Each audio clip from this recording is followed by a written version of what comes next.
Hello and welcome back everyone, we Weeb Online, and today I'm gonna continue the story What If Naruto Got Depressed and Returned Back as Namikaze, Part 5. If you enjoyed this video, please give it a big thumbs up, and to watch more videos like this, subscribe to my channel and turn that bell notification on so you never miss an upload. Now wasting no more time, let's begin. The beginning of something novel. Click, click, click, clack. The Hokage's office was silent except for the sound of lacquered shogi pieces being moved on the board. Click. Good move, said Hiruzen. Fox bowed his head, appreciating the praise. The Hokage recalled his early days and asked, "Do you remember the time that you and I were on the opposite sides of the same mission?"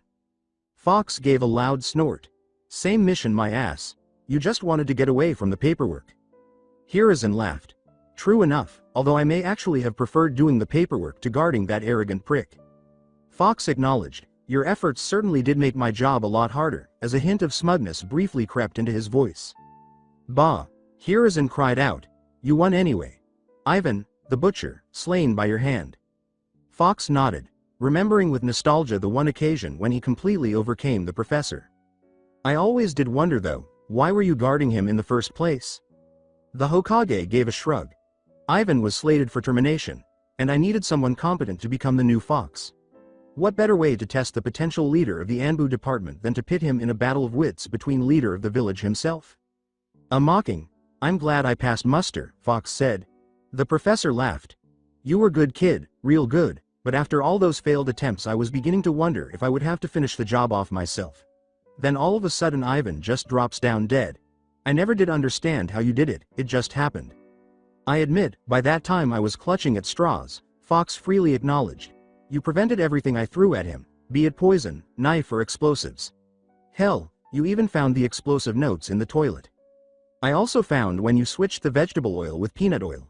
Clever trick that, trying to use his peanut allergy to do him in, leaving the taste testers none the wiser. Too bad it didn't work." Fox stretched lazily, "But as you said," he said. Even though his face was hidden by the mask, you could hear the smirk in his voice as he said, "I got him in the end." Hiruzen's brow moved barely perceptibly. His tone was casual as he asked, "So, how did you do it?" Fox made a victory sign with 2 fingers in a V, not telling. "Oh, come on," erupted the third Hokage. He had been attempting to extract this secret from Fox for 8 years. The Anbu commander took great pleasure in keeping it a secret from him. Hiruzen had occasionally spent entire nights lying awake, trying to figure out how Fox had managed to do the seemingly impossible. Fox was working alone, attempting to reach a target that was guarded by 4 elite Jonin in addition to the Hokage himself. They had relocated Ivan to a safe place. Every meal was carefully inspected by the resident ninja.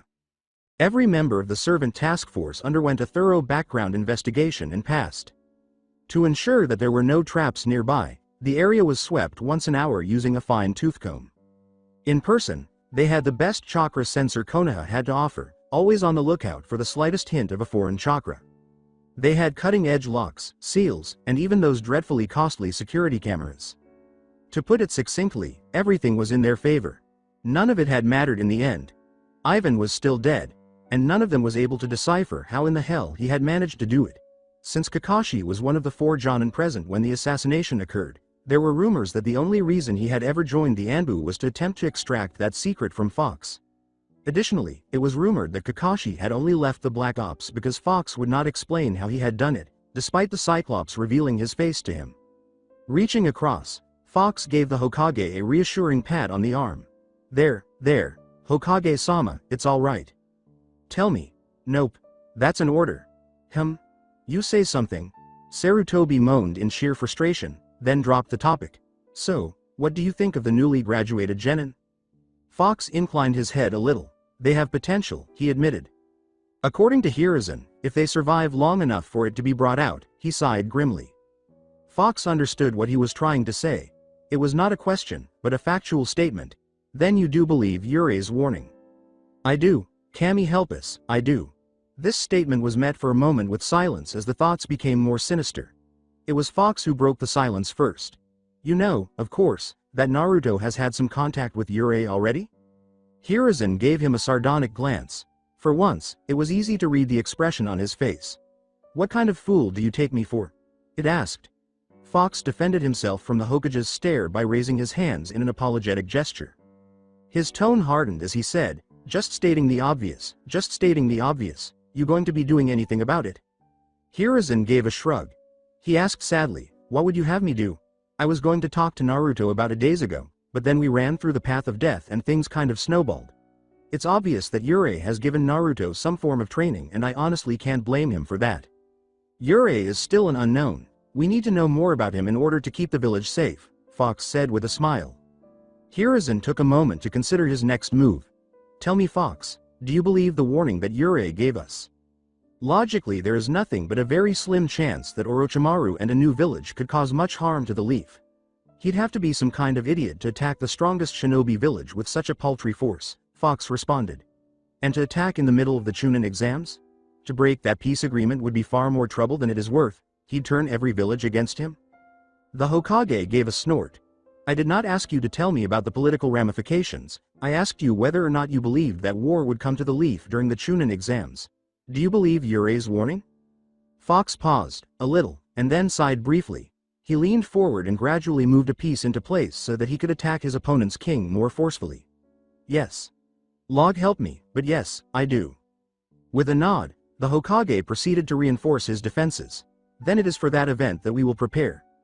If we are to trust Yurei on this, then I will extend my trust to him on some other matters as well. As per his wish, Naruto will receive his mother's blade should he pass the test and become a genin. Fox's head cocked. Are you sure that is wise? After all, the hilt may have belonged to Kushina, but the blade itself was never hers. And the legends that surround the blade are. Interrupting, immaterial, was Hiruzen. I had that blade tested by the finest of our shinobi. Never did it show anything that may have been classified as supernatural. Hiruzen gave a slight snort. It could not even conduct chakra, for crying out loud. Well, of course you never found anything. The people you had tested never matched up to the legend's criteria, Fox muttered, almost petulantly, according to Sarutobi. Hiruzen gave an eye roll. You mean how it stated that only the chosen of the Uzumaki could wield the sword? I saw Kushina with that sword hundreds of times. Again, it only ever acted as an ordinary piece of sharpened metal. Technically, the legend states that only one of the family can wield the sword, Fox replied with a shrug, but I see your point. With a small sparkle in his eye, Hiruzen said, good. Now, shall we get started with the reason why we came here in the first place? As he prepared to subdue Fox's king. You mean the new genin team placements? Naturally, Sarutobi said with a small smirk, anticipating his impending triumph. Fox got up to move his king, hesitated, and then carefully withdrew his hand while observing the third and attempting to decipher his intentions. Of course, he found nothing.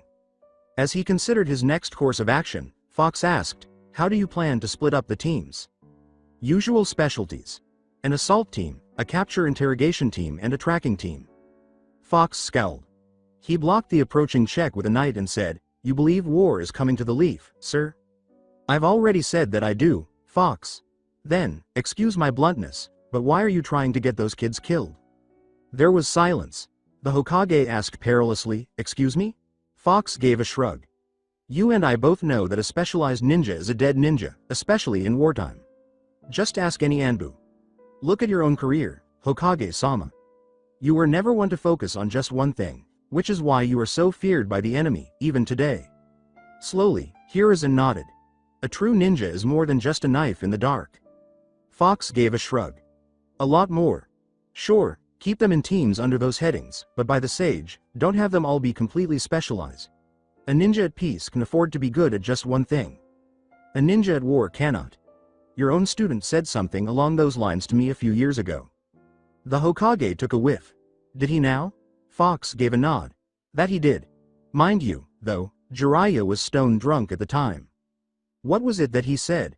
The Anbu leader cleared his throat and mimicked Jiraiya's voice with frightening accuracy, even adding a faint drunken slur. Well, it was after he was caught in a fuinjutsu trap which prevented him from summoning the toads to help him. As I recall, their leader gave a classic evil overlord speech about how his defeat was now inevitable. No respect, I tell ya. First all, the guy thinks he has me on a silver platter, and he juiced one. Shut up. All a Bakashai, the toad sage, can no summon any toads? He continued with a loud snort. Sure, that might work on a regular ninja, but me? I'm a freaking Sanin. Most people, they get good at one thing, maybe two. They just ninja. Me, a Sanin. There's a difference. Sure, I mostly use summoning jutsu in a fight, 'cause I'm a damn good with him. But I can also kick ass in taijutsu. I can use ninjutsu of water, earth, fire and a whole lot of other non-elemental stuff. I'm a fuinjutsu master capable of space-time techniques. I can use a staff, sword or kunai in a pinch, and that's Widu going into any sage techniques. Fox stopped and thought. Hiruzen inquired, did he say anything else? The commander of Anbu shifted uneasily. Yes, sir. Well, after that he had another bottle of sake, then started talking in great depth and detail about his accomplishments as an author and his prowess as a ladies' man. Ah. Before the Hokage spoke again, each of them took a few more turns of shogi. You do raise a good point, Fox. But Asuma, Kakashi and Hibiki are experienced jonin. I am sure that they will be able to give them the grounding that they need. Fox hesitated. Hibiki? Yes. I thought that Yuhi Kurenai was going to be one of the jonin sensei for this upcoming class? Yes, she was, but Kurenai has only just been promoted to jonin, so, naturally, those more senior to her get first priority. Unless you know something that I am unaware of. Fox reached under his coat and pulled out a very formal-looking contract. Hiruzen took it from him, raised an eyebrow, and started reading. An agreement between Asuma, Kakashi, Guy and Kurenai to come together at least twice a week and teach each other's genin teams their own specialties. And Anko, Lord Hokage. Oh, Fox gave a nod. Naruto shanghaied her into training him and his teammates in poisons and antidotes. Pity she never specified how many teammates he could have. Hiruzen laughed.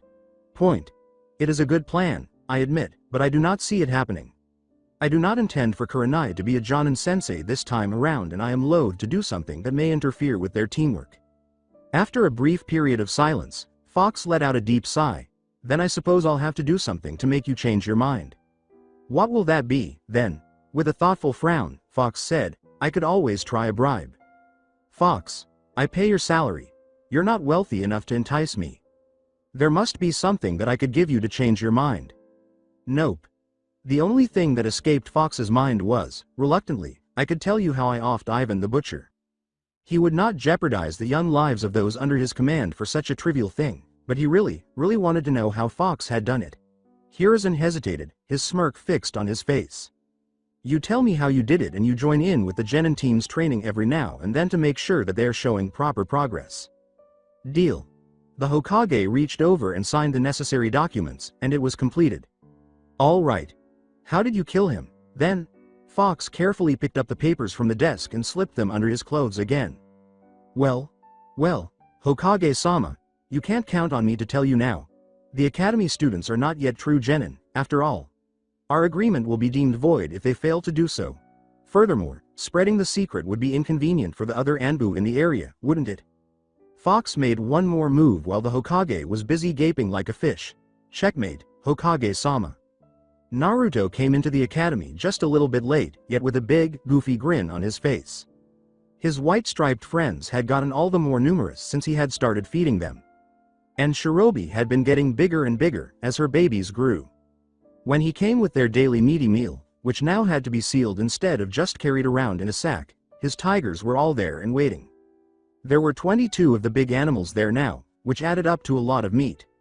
Suji had been fussing over Shirobi the entire time he was there, washing her, bringing her more food and chasing off any other tiger that came sniffing around. Naruto had shuddered violently when he first witnessed the mauling that Suji had administered with extreme prejudice. Apparently, the tiger was a firm believer in the best defense being a good offense. Yet when Naruto had kept his distance, the upcoming mother had taken matters into her own paws, as it were, and had trotted over to him before lying down next to him with a grunt.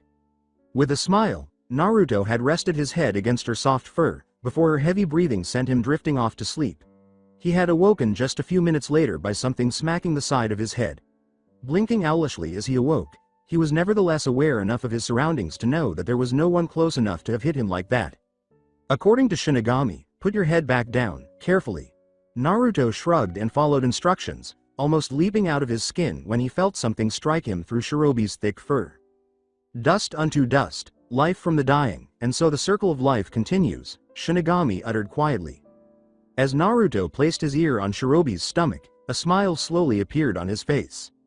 He could hear the big tiger's heart beating loudly, Ludub, Lubdub, Lubdub. However, as he focused, sending chakra to his ears and blocking out all other distractions, he realized that this song was not a solo act. Two more heartbeats purred their own rhythm in tandem, fluttering and faster, but in perfect time with each other, their beat sheltered beneath that of their mothers. Naruto listened to the beat of new life for a while before being brought back to reality with a sharp kick.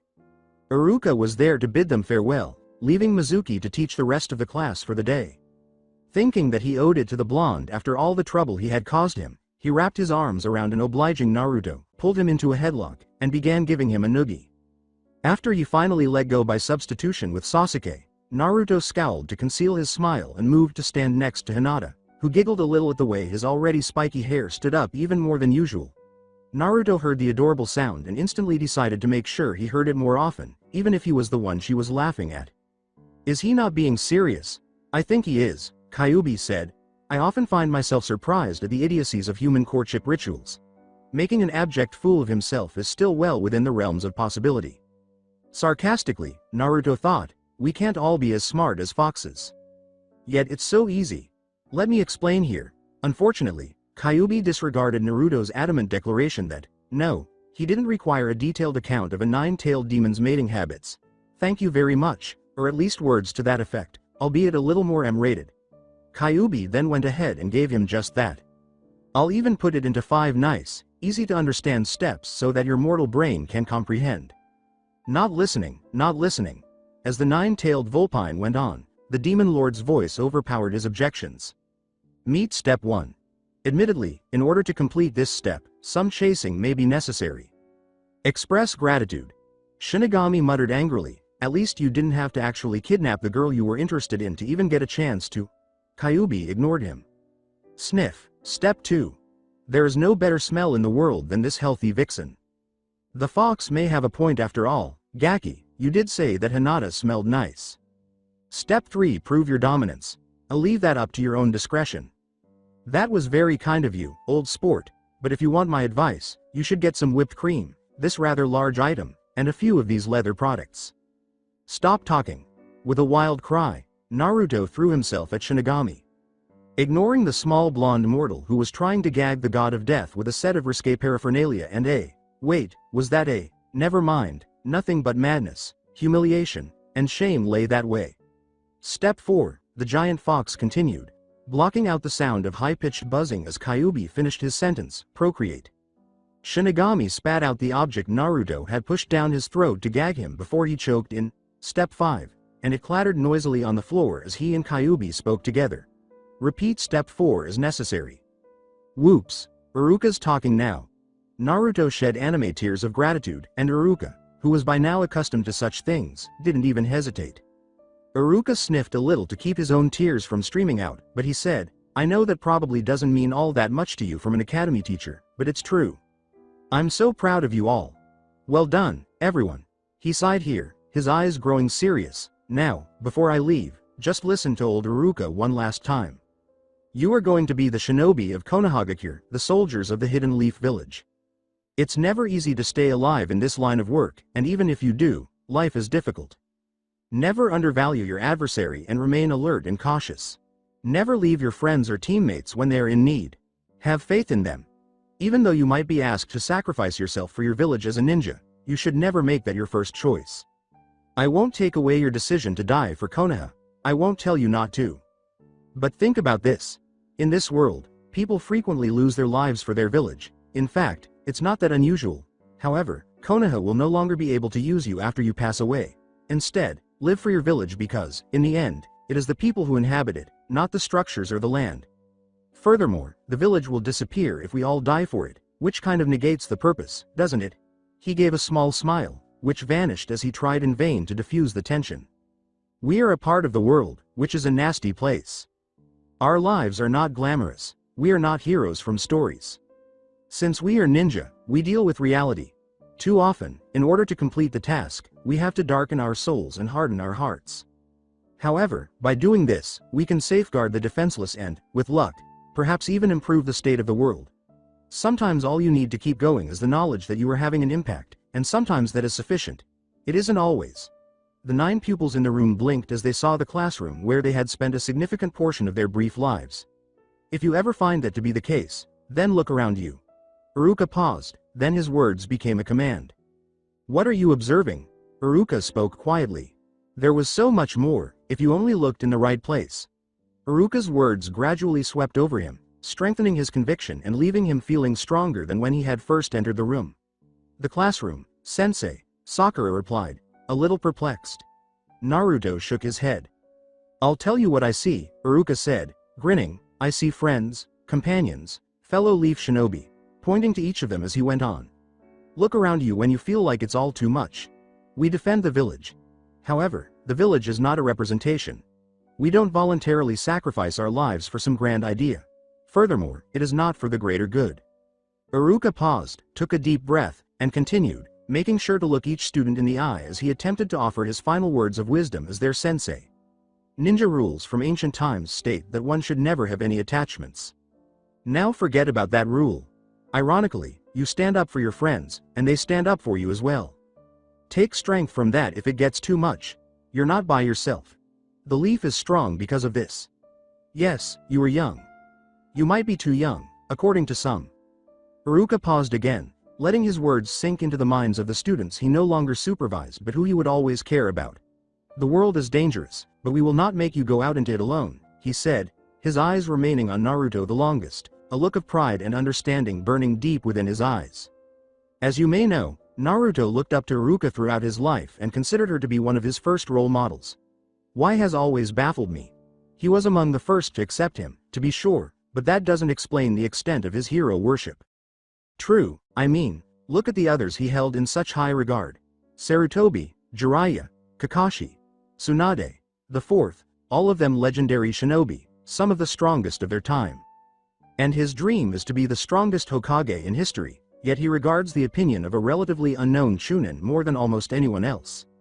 Then, what is Iruka to order such loyalty?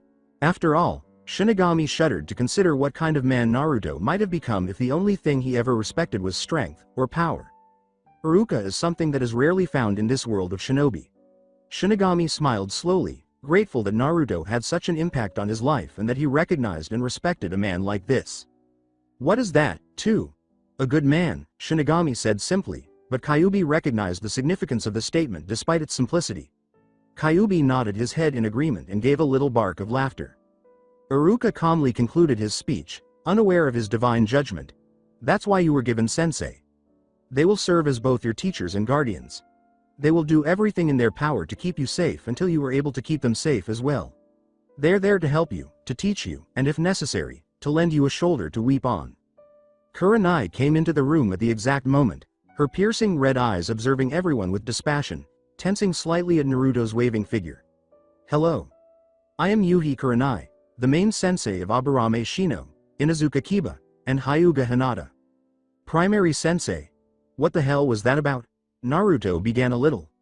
Kiba croaked a little about having a hot dame for a sensei as the 3 members of Kurenai's team got up to go with their new sensei, but Kurenai stayed resolutely silent and gestured them back to their seats, saying, we're going to wait until the others get here first. Others? An involuntary slow smile spread across Naruto's face. If he was correct, then things had just improved, and the smile only widened when another familiar face appeared in a flurry of leaves. Good morning to all. You can call me Sarutobi Isuma. The elderly man is indeed my father. Move on. For Yamanaka Ino, Akamichi Choji, and Nara Shikamaru, I serve as their primary sensei. Cha. After deciding that she would be on a team with her, Sasuke-kun, Sakura yelled. Asuma put a cigarette in his mouth and flicked open a lighter. It's probably going to be a while until the others get here, so Kurenai and I are going to tell you a bit about ourselves before we all get started, he said. Asuma looked at Iruka, who was glaring slightly, and said, ahem. Sorry, Asuma-san. There is no smoking allowed at the academy. Ah, Asuma shrugged. I'm confident that if we temporarily suspend that rule, everything will be fine. Asuma put away his cigarette, but Iruka remained silent, but the glare he now wore was the one he usually saved for Naruto when he had done something that went beyond his usual flair for the dramatic or disastrous. Iruka politely stopped glaring and said, thank you, Asuma-san, but don't worry too much about the others. I have no doubt that they will arrive soon. Both John and Sensei, united in their disbelief, raised a single eyebrow. Iruka-sensei, what gives you such confidence? With genuine curiosity, Kurenai inquired. Just shrugging, Iruka said, I promised her dango. Kakashi's unconscious body slid across the floor, leaving a long red smear that marked his passage, and the door opened with a bang as if summoned by the magic word. A moment later, Anko entered with a self-satisfied smirk and her hands in her pockets. Did someone call? She inquired naively. After gazing at the blood trail on the ground, Asuma and Iruka pointed to Anko and said, You killed Kakashi-senpai. They all yelled at once, and Kurenai just grimaced and muttered something suspiciously similar to, Not again. Anko said, Nah, don't worry, he's just knocked out, without shame. What about all the blood, then? Sakura insisted. It's coming from his mask, Naruto said absently while searching for gloves to take off that hellish piece of blood-soaked cloth and reveal his sensei's face. Oh, that? He didn't want to come straight away, so he was attacked by a pair of magnificent puppies and passed out from the pleasure of it, Anko replied, dismissing the incident. You mean pain, right? Ino asked, appearing somewhat perplexed. Anko let a slow, sly smile take over her face. No, pleasure is probably what I meant. After letting out a sigh, Kurenai took charge of the situation by advancing and giving Anko a headshake. All right, enough. The man on the ground is Hitaki Kakashi, the main sensei of Haruno Sakura, Uchiha Sasuke, and Uzumaki Naruto. Additionally, this. I'm Mitarashi Anko, a master of kunoichi, interrogation, infiltration and poison specialist, not to mention one of the hottest ninja that you will ever have the honor of meeting, Anko interrupted, holding out both arms as though to accept the praise of 1,000 adoring fans. A black banner behind her unfurled from the ceiling, concealing the male sensei behind it. She shuffled to face them side-on, crossed her arms, and struck another pose. As he did so, Naruto gave a loud wolf whistling applause. Anko scowled before observing the reactions of her audience. Ino and Sakura were horrified. Hinata was a little thoughtful, and the boys, Naruto excluded, were all displaying expressions ranging from mild embarrassment, Shino, to outright drooling, Kiba. When Anko turned around, she was bewildered to see a banner of herself in a rather sexy pose, dressed only in some rather risque lingerie. Damn, I'm sexy, she said simply, with a slight smile on her face. As Kurenai walked to the side of the banner and pulled a cord that caused the entire thing to fall to the ground, she muttered something dark under her breath about her friend's antics. Anko? With sweetness, she inquired, what was that? The wrong banner, she replied quickly, I got that one for killing a young warlord who liked to paint. I held off on slitting his throat with a kunai until after he had completed the painting. While donning that, where the hell was she keeping a kunai? As a group, Naruto's tenants inquired. Naruto replied, I'm not sure I want to know. But enough about me. Hold on, there's still more. Poisons, assassination, interrogation, and infiltration are my areas of expertise. I'm going to be teaching Blondie and his teammates because of a foolish wager. Kakashi skillfully interrupted, and there's the catch. You see, the Hokage has decided to try something a little different than usual this year. Asuma nodded and kept going. Usually, you would be divided into 3 different teams, each of you with one sensei who would focus on all your teaching. Kurenai took the stage to go on, saying, this year, you will be taking part in something new. The 9 of you are on a single team rather than 3 separate teams. This implies that you will all receive specialized training from a greater number of jonin, and it also means that you will be able to consistently collaborate with a greater number of individuals to carry out increasingly challenging tasks. Of course, that will only happen if you can prove yourselves to be real genin, smiled Kakashi. What a drag, muttered Shikamaru. What are you talking about, Kakashi-sensei? Sakura inquired. Simple, pondered Naruto, seemingly thinking aloud. The academy has graded us, but the teachers from the academy will not be leading us into the field. They must be aware of our abilities. They must be able to determine our compatibility. To put it briefly, we are not yet truly genin. Not until they declare us to be. Am I correct? Meh, close enough, Kakashi replied, grinning. The 3 of us will administer one final graduation exam to our primary students. You all will be teammates if you all pass, don't you understand? With one arm slithering around Kakashi's neck, Anko interrupted, oh yes, I think I understand perfectly. Correct me if I'm wrong, but you're saying that if these brats all pass their simple little quiz, then I'm going to be stuck teaching all 9 of the twerps for the time being? There was a dangerous twitch in one eye. After a moment of contemplation, Kakashi said, "You are mistaken. They'll have to all pass a hard graduating test. After all, we usually have a 66% fail rate, but if they do, they will be stuck teaching all 9 of the twerps for the foreseeable future," Enko said, letting out a sigh of relief as he turned to face his wide-eyed students, who had gone white at the mention of the 66% fail rate. "Uzumaki, Haruno, and Uchiha. Come see me at 6 a.m. tomorrow. Tomorrow at the 7th training ground. Oh, and I advise you to avoid eating anything. Only if you do will you throw it up." A loud thump echoed from her direction as he vanished in a shunshin with those menacing words, just in time to avoid Enko's flying tackle. Holding a kunai in each hand, she slid across the heavily waxed floor, Naruto, and straight out the open doorway headfirst. "All right, for more details, come meet Kurenai and me up on the roof. It might be a good idea to move quickly before she regains consciousness." The others nodded their agreement and stood up to go. "Until we meet again, Hinata-chan." With a broad smile on his face, Naruto called while waving. After blushing, Hinata waved back, saying, "Goodbye, Naruto-kun. I wish you luck." "No, you don't need luck," Naruto said, shaking his head. The other potential genins gave him a questioning look, but Naruto simply snorted and said, "Come on guys, look at us. We're so awesome that we got past 6 months early by Fox. All of us are simply too amazing to fail this small test. Just keep in mind Iruka's words. We're not by ourselves. And if we all pass, we'll be the biggest official team in the world, so we just need to blow them away and destroy this test by demonstrating the best teamwork they've ever seen. Capisce?" "Yes, indeed, we have it." Shikamaru drew lead out. Besides, it would be far too troublesome to fail these things anyway, as he and the others left the room, though Shino stopped to say something. "Yes. I have to agree with Nara-san's statement even though I generally dislike his usual demeanor. Why?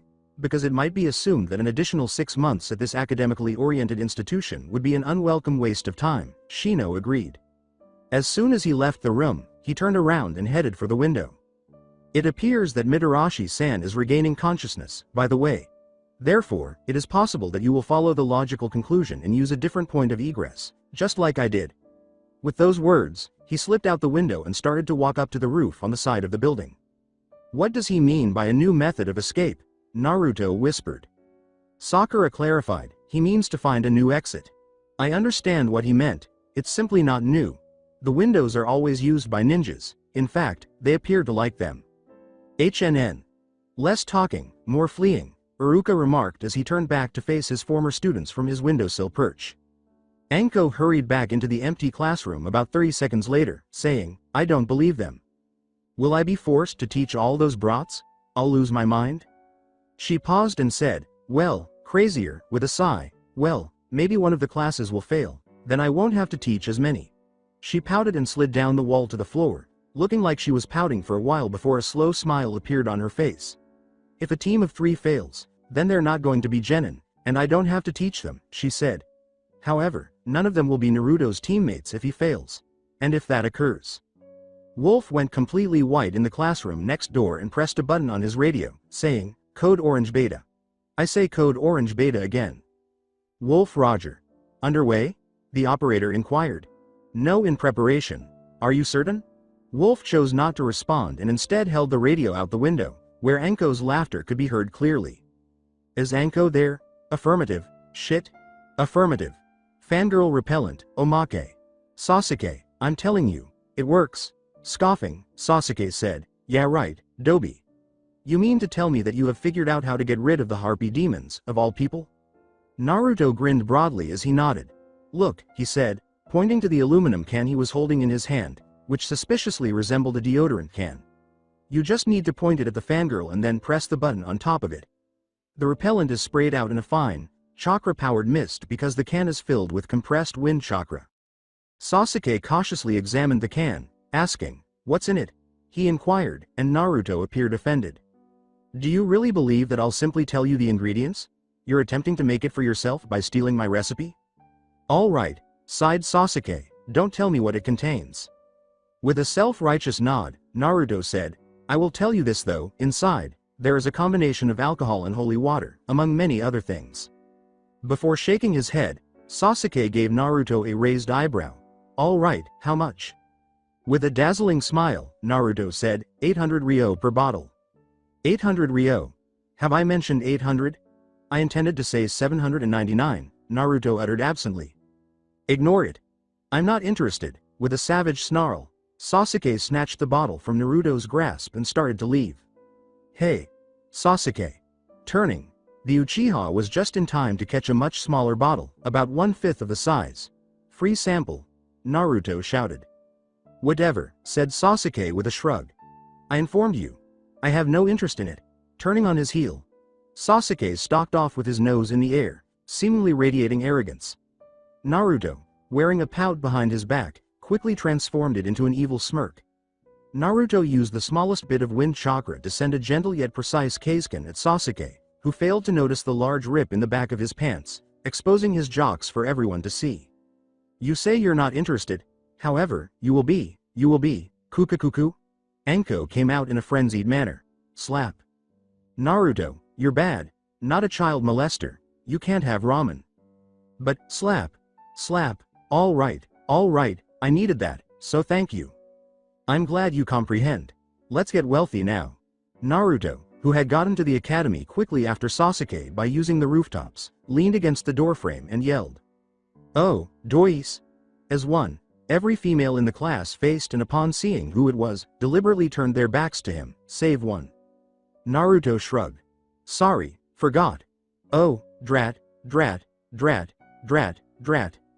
That rhymed, huh? He added quickly, not you of course, Hinata-chan.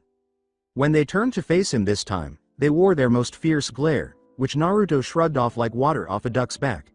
Please, he had been glared at by the Kyuubi no Yoko, so these girls' glares were nothing in comparison. However, Sakura's would improve, especially when she eventually had something that was close to Ba-chan's strength to support it. I just came to inform you all that I am taking the day off, he said, grinning broadly. You're correct. For the rest of the day, Sasuke is alone, with no one to help him, get in your way in the pursuit of your true love. A few of the girls gave him a pensive look, wondering what the catch was, and the others began to edge toward the exit. Naruto had proven to be very annoying when it came to their pursuits of Sasuke-kun, and somehow he was always able to give them the slip, even though he insisted that losing them was more difficult than losing the Anbu, who would frequently pursue him to bring him to justice for one of the pranks that he didn't commit.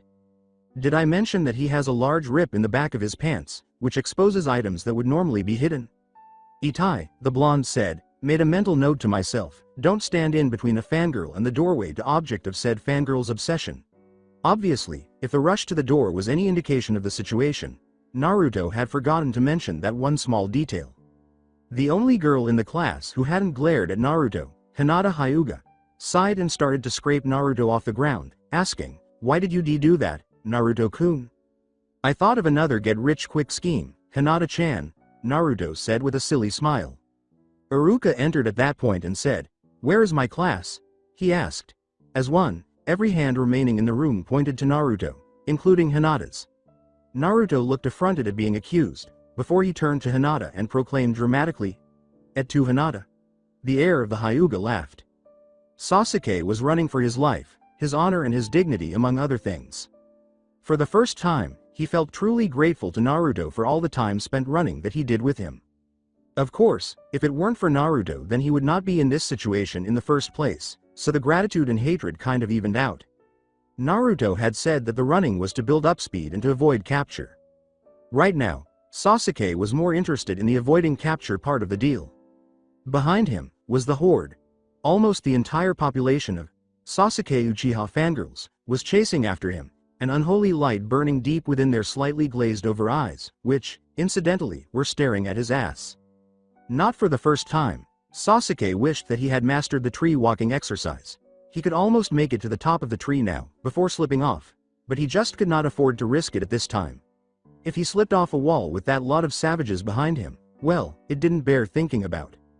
Meanwhile, Ino and Sakura had set aside their trivial rivalry for the time being and were treating this endeavor as a mission, which meant that, much to Sasuke's dismay, there was a mild cognitive function behind the crush of fangirls that followed him. Ino pig. After giving a commanding nod, Ino led roughly 1/3 of the crowd down a side street. You take the second squad, use the alleys, and get in front of him. Forehead, just make sure you're present to push him in our direction. You're the hammer, and we'll be the anvil. 4 streets down, we'll meet. Sakura nodded before leading the charge towards their exhausted prey with what she believed to be a warrior-like war cry. In fact, it was more akin to a fangirlish squeal. Then, when all hope seemed lost, Sasuke remembered the free sample Naruto had given him. With no other option, he took out the bottle and pressed the button, and instantly, anyone who entered its stream fell to the ground, either twitching or unconscious. Sasuke blinked. What the hell, it actually worked. With a mixture of fear and hope, Sasuke marched forward, spraying as he went. Anko grinned from the rooftops, unseen. Crafting a genjutsu that activated when its target was touched by a particular compound had been challenging. Difficult. Not impossible. Naruto, seated beside her, grinned as he opened 2 bottles of beer and handed one to Anko. So all we have to do now is wait for the bottle to run out. Yep, Anko replied. I can't wait to see the look on his face when it does. You have the camera, right? Anko silently held up the creator of his upcoming blackmail material when Naruto asked. Anko-chan, you have a negative influence on me. Anko grinned. Gaki, I'm not entirely sure, but I think it may actually be the other way around. Naruto gave a contemplative look before shrugging. Ignoring his flailing, Anko embraced him tightly and instantly pulled his head into her bosom. I'm so proud, you crazy snake lady, get rid of me. Anko sighed and mumbled, fine, fine, as she let him go. Hey, why has the beer disappeared? Shouted Naruto. In front of his Anbu, who were all standing at attention, Fox paced back and forth. Alright everybody, listen up. Tomorrow the 9 prospective rookies are going to be given their final test in order to become genin. Sir? Goat? I fail to see why we need to be informed of this information, sir. This all sounds quite routine.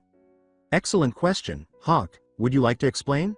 With a nod, the Anbu moved forward. Characteristics were frequently used to assign Anbu codenames. For example, wolves could track their prey to the farthest reaches of the planet if needed and never gave up on them. He was frequently placed on Naruto's tail for this reason. It was also one of the reasons he became so irritated with the blonde, since he had yet to catch him fairly. Being an expert at camouflage, Lizard earned his codename due to his propensity to cling to walls during assassination missions and eliminate his target without anyone noticing. Cat's name became obvious if anyone ever saw her with her claws exposed. Horse. Well, there were rumors, particularly among the ANBU's female members. Hawk got his name because he was always watching things. He seemed to see significant things all the time. Although some conjectured that he was a Hyuga, it was known that he was a great information gatherer and frequently hung around with Falcon, a female Anbu who had the same dark brown hair and a propensity to constantly watch things. Sadly, Falcon also appeared to have a more playful side than Hawk, as she frequently took pictures of some of her friends' more awkward situations. This year the Hokage has instigated a new training regime, one that aims to make the younger generation well-rounded shinobi instead of having a specific speciality. A voice murmured, "Bout bloody time," from the rear. Fox said calmly, "Quite," and then his arm blurred. The Anbu in front of the malefactor grasped a big wrench in the palm of his hand, and there was a meaty thud of metal hitting flesh. Fox calmly said, "Nice catch, Bear. May I ask why you felt the need to intervene?" Goat, the one who had felt the need to open his mouth, simply gulped, but Bear swallowed.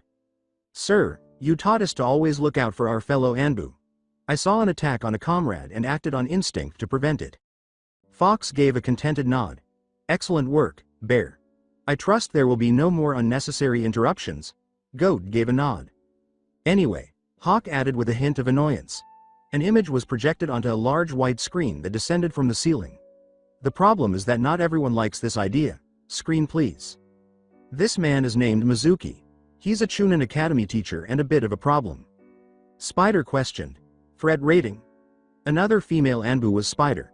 One of the leading authorities on poisoning in all of Konoha, she had a stunning figure and red hair. "Minimal. The problem stems from the fact that he's an informant to the civilian council. We've used that in the past, to feed them some false information, you know the drill." The Anbu gave a nod. They were experts. They didn't require spoon-feeding. As several Anbu clenched their fists inside their gloves, leather creaked in the room. "I've had a bug planted on him since his attempted sabotage of Uzumaki's graduation test. It goes without saying that this was the first time they had heard of it." Horse held up a hand. Being the only novice in the room, he lacked the confidence to ask a question out loud like the others did. Fox motioned for him to go on, hoping the others would do the same. Sabotage? Inquired Horse. He got Kyokan Koji to act as Naruto's opponent for the taijutsu portion of the test. The blacksmith's knowledge caused the Anbu to wince. Lizard muttered, Shinigami, have mercy, he fought Koji. How bad was it? The casual statement, actually, Naruto-kun won, came from Fox. Koji surrendered. Lizard gave a snort. Sounds about right. The only time that bastard ever goes down is if he chooses to go down. Hawk interrupted, his voice a little sharp. Anyway, he said. Fox nodded and continued. Mizuki reported the situation to the council. They weren't happy. He doesn't know it, but Uzumaki is a target, make no mistake. He's a Jinchuriki. That makes him, to their eyes, unstable. If he passes these tests, then he'll become a ninja on a team that is mostly made up of Konoha's clan heirs. That has the chance of making him more than just a reviled pariah. They're also aware that he's becoming more powerful, something that they've tried to prevent from day one. Then there are his interactions with Hyuga Hinata, which could prove to be a large hindrance to their plans. They're afraid that he's having too much of an influence on the Hyuga heir, which has the possibility of spoiling their plans to try and control the Hyuga clan through her when she eventually takes over. Kat questioned, excuse me? Hyuga-san used to be shy, much more retiring than she is now. You all know that. The Anbu gave a nod. The Hyuga clan saw this and tried to toughen her up, make her less weak. The council saw this and decided to take advantage of it. Uchiha may be the prince of Konoha, but Hinata is the princess, or at least, she's supposed to be.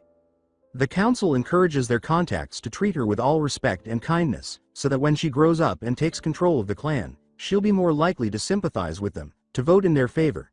But then she started hanging out with the demon brat, which has resulted in her not getting such special treatment anymore.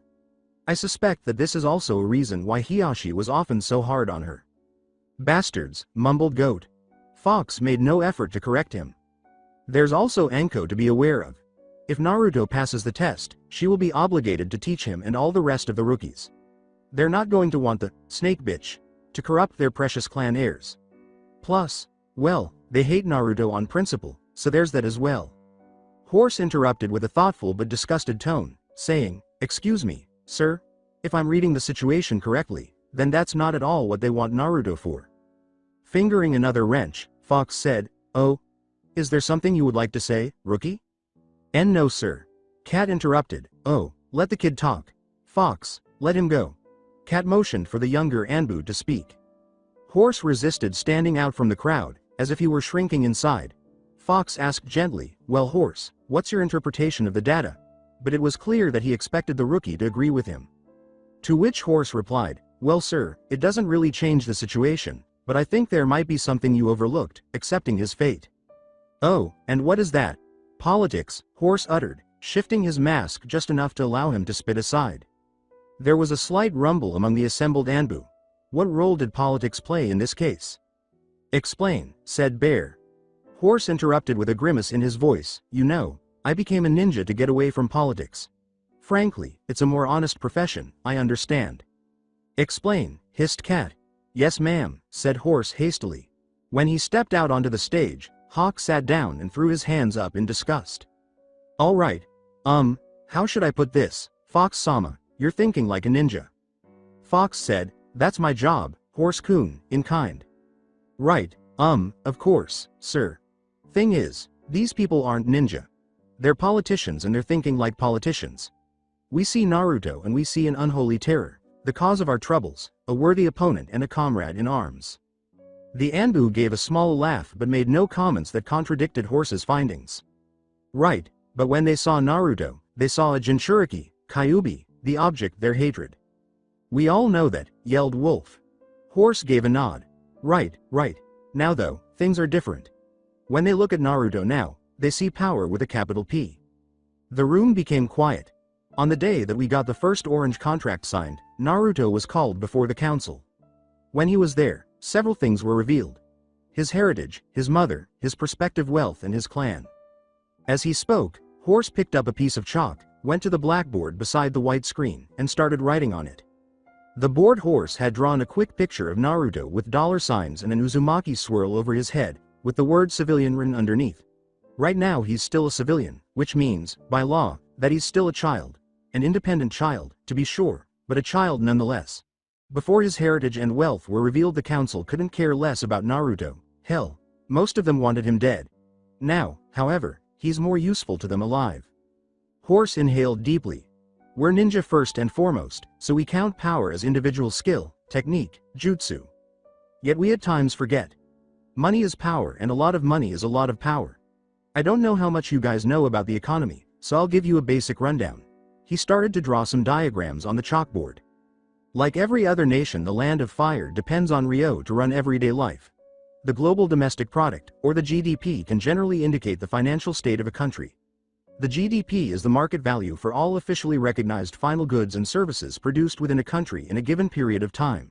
What one has to recognize is that. Horse, exclaimed Cat.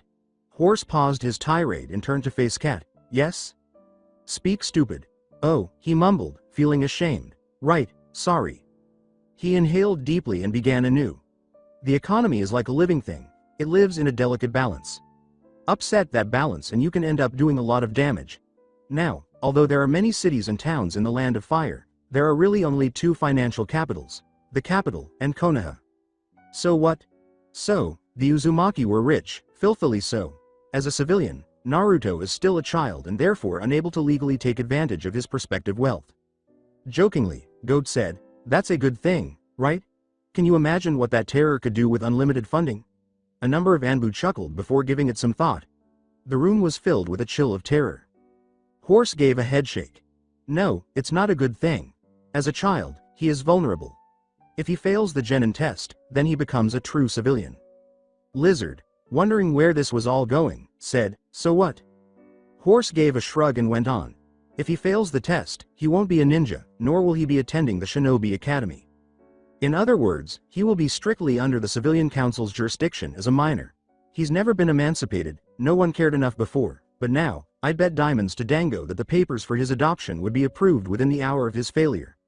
Naruto will be made to go through a forced adoption, thereby becoming the responsibility of one of the council, all perfectly legal. They would then have access to his funds. What? Fox questioned, his voice becoming steely. There was a slight sense of suspense in the Anbu crowd, and there was a hint of killing intent. Horse gave a nod. The council is now aware of his wealth, or at least, his prospective wealth. If they can control him, then they can gain access to that, but they can't manage that if he becomes a ninja. Horse nodded his head. And if they gain access to that, then there's going to be all sorts of problems. As he continued talking, he started drawing again. The Uzumaki were thought to be extinct after Kushina-sama died. As it happens, Kushina-sama's death directly coincided with the Kyuubi's rampage. He turned to look at the other people. What do you think happened with the Uzumaki's money, That much cash, Konoha in desperate need of funds to begin rebuilding, do the math. Konoha can't give Naruto his money, because they've already spent it. They've invested it, used it wisely, for the most part, yes, but used it all the same. Look it up in the records, the distribution of funds has all been recorded. Naruto can't do anything about it, he's too young. However, a legal adult has the right to demand their money, and if a member of the council adopts Naruto, they become his legal guardian, meaning that they can demand the cash owed to Naruto. If that happens, Konoha will have to liquidate its assets in order to pay up. What assets does Konoha actually have? Lots, that's why we have the Civilian Council, they take care of trade agreements and the like, replied Goat. Horse simply gave a headshake. Konoha, as in the village itself, owns almost nothing in the way of assets. The money doesn't belong to Konoha. It belongs to the clans in Konoha, to the merchants in Konoha. The village itself gets most of its funding from the daimyo, as well as a small percentage from every mission that its ninja go on, not nearly enough to cover such a massive debt. So then, what are we going to do if the new guardian of the Uzumaki wants their money? Sell the streets? Sell the academy, maybe? Horse laughed. Fox insisted, what about the mines of chakra metal? Those belong to Konoha, don't they? Sheepishly, the rookie scratched the back of his head, a behavior that many Anbu appeared to have adopted. Actually the mines are in what was once the territory of Uzushiogakure, so technically they belong to the Uzumaki as well. I mean, what other clan could use so much chakra to permeate entire mines of metal with energy? Which means that the leader of the Uzumaki could also ask for reparation for all the mining that we've done there for the last 11 or so years. Horse looked back at him. We make a profit from the missions that our ninja do, but most of the money from a mission goes to the ninja who performed it, and the little extra we make is taxed by the daimyo. If we are made to pay up all the debt we owe to that clan, the only way we could do that is if we take a loan. Multiple loans. Hawk muttered, which the civilian council would be only too happy to provide, after realizing the purpose. He grimaced as he considered his own question, why don't we get a loan from a bank? Because they would be able to buy our debt and charge a greater interest on it. Horse gave a nod. Exactly.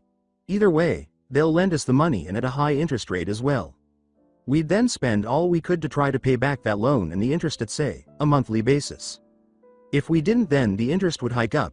To pay up, the most basic systems and institutions that people have come to depend on would simply disappear. We wouldn't be able to train more shinobi. The shinobi we do have will be forced to do more profitable, and therefore more dangerous, missions in order to bring in more cash. Power companies would stop operating. The police force wouldn't get paid. Grocery stores would run out of food. Retirement checks would stop coming. Of course, it would never really come to that. Instead, concessions would start to be made and we would be forced to make deals to keep on running. Understand? Right now, the civilian council likes to think that they have power. They don't. Not really. If they get control of Naruto as a civilian, by the time he becomes of age they'll be running the village. Oh, Wolf uttered softly. Is that all? Horse gave a headshake. I'm afraid not. Lizard said in horror, you mean there's more? Before he paused and muttered something sinister under his breath. Of course there's more. There's always more. Horse gave a shrug. Naruto's the grandson of Uzumaki Isamu, he said. There was a cricket chirping in the quiet. Horse rubbed his temples and sighed. As none of his fellow shinobi appeared to comprehend, Horse sighed once more. Uzumaki Isamu? The daimyo and Hokage of Uzushiogakure? Naruto's his grandson, his heir, meaning he is effectively the daimyo of Uzushio. It doesn't matter that the village doesn't exist anymore. After the destruction of Uzushio, the nation was integrated into the Land of Fire. In a situation like this, as a civilian he would gain something rather annoying. Diplomatic immunity. Basically, we can't do jack against him if he were a civilian. Not legally at least. He can't be arrested or detained. His residence can't be entered or subject to ordinary procedures. He can't be subpoenaed as a witness. Hell, he can't even be prosecuted. And get this, any official family members? Same treatment. Horse took a deep breath. He's a royal, so when of age he can have direct access to the daimyo, and if he's not, his legal guardian can. Fox calmly said, so, after hearing enough. Bottom line is, that if Naruto doesn't become a genin tomorrow, we're all pretty much screwed. Horse gave a nod. Sir, yes sir. The group fell silent for a moment before Goat broke it again. Well, shit. The others couldn't help but agree with Goat, despite the fact that they didn't share his propensity to blurt out whatever was on their mind because it frequently seemed to be an issue. Fox turned to Hawk and said calmly, thank you Horse. This conversation proved to be most illuminating. What can we expect? Turning, Hawk looked at his clipboard. A number of ninja from civilian families. Several clan members who don't like the idea of their clan heirs associating with the demon brat and the snake bitch. Narrow-minded fools. We can also expect a large number of root. Fox said wearily, remind me again, why do we put up with the cripples' attack dogs? Plausible deniability, the fact that they have a couple powerful ninja and that uprooting them would cause a civil war, weakening Konoha enough so that we'd be easy pickings for any of the other great hidden villages, Lizard went on to list. Shut up. According to an earlier report, we can also expect Mitarashi-san to be trying to hinder Naruto's exam. Apparently, she really doesn't want to be stuck training so many brats, Hawk said. Calmly, Fox said, don't worry. I've got that covered, isn't that right, Snake? Anko, who had been standing in the middle of the crowd, took off her mask and folded her arms. You know Fox-san. When you gave me a mask and a cloak and ordered me to follow you, I didn't really know what to expect. And I promised myself that no matter what was said I'd still go after the Gaki's ass come sunrise. And now? Anko let out a sigh. Just goes to show that sometimes we are forced to eat our own words. Cat said, so, what do we do, Fox-sama? What do? We do nothing. What? The whole Anbu force roared. Fox gave a shrug. We don't have time to consult the Hokage and put together a mission. Even if we did, we'd be interfering with a genin test and mobilizing against a non-corporeal threat, fighting against ninja of Konoha. As Anbu, this is strictly against our oath. There's nothing that the Anbu can do. Anko mumbled, yeah sure, good thing I'm not an Anbu. Although, Fox said aloud by reflection. You could hear the wolfish, or maybe foxy, grin in his voice if you paid close attention. You have all been under a lot of stress lately, tell you what. Why don't you guys all take tomorrow off? You'll be on call, of course, but I'll see to the paperwork. Oh, and before you go, could you guys go and check the armory? Some fool left it unlocked and I think Naruto might have got in. We're going to have to do a stocktake in a couple of days to find out what we still have, cause right now, we have no idea what he's taken. Make sure you lock it before you leave, understand? There will be a bonus in it for you if everything goes well. Wolf saluted their commander after he finished speaking. Yes sir, we understand, he said. Good, Fox said as he left the building. Grinning, Enko turned to face the Anbu that surrounded her. Your boss is awesome. We know. The following morning, Naruto awoke with a loud yawn.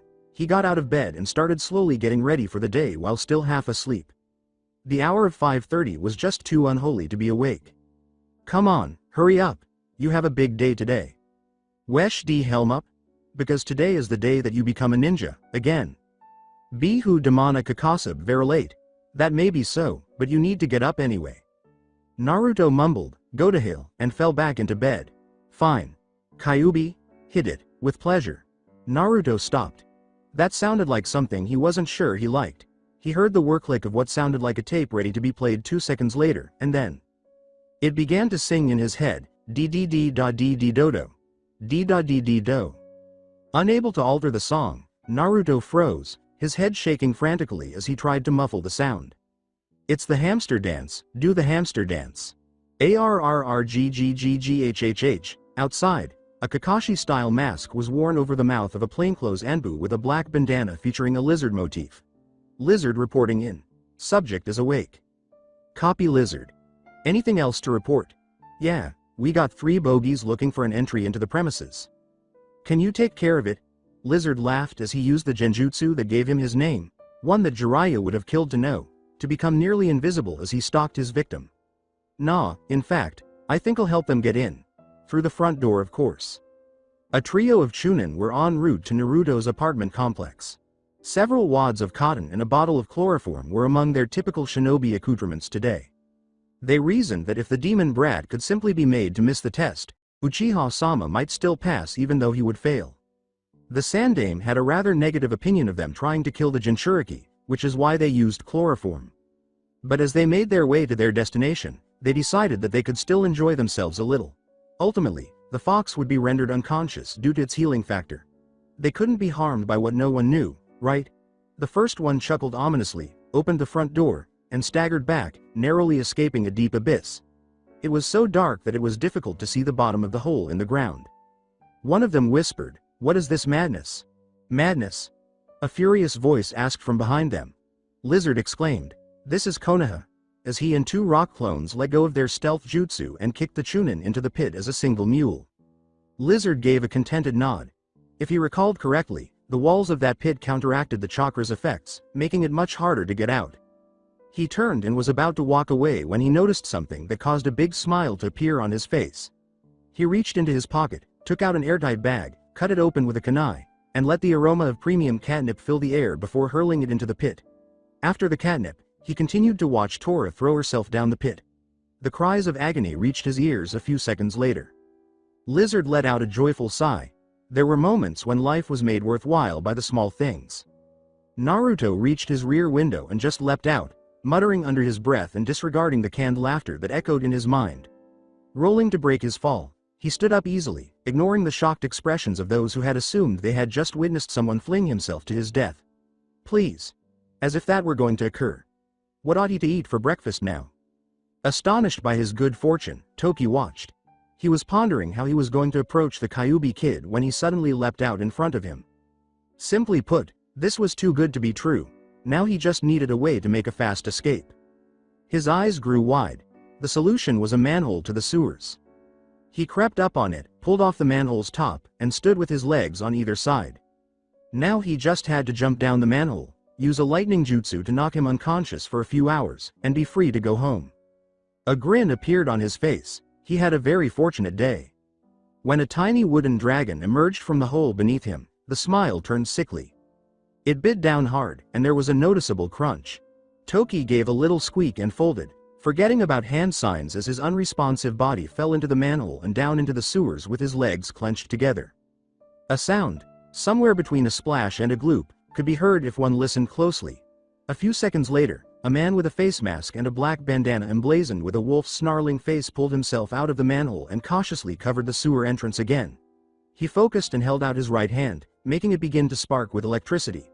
Whistling happily, he then used a roll of wire to weld the manhole closed. Naruto thought about what the day would bring. For the time being, he was fine because he knew that he was only going to have to fight Kakashi for his genin graduation test in 3 or 4 hours. However, he also needed to feed his cats, and Sakura and Sasuke would become irate if he failed to show up. So make a couple of clones to do the other jobs. Naruto gave a shrug. Well, why not? He crossed his fingers, causing 2 Kage Bunshin to appear without any noise or smoke to indicate their presence. A man with a horse's head on his bandana blinked.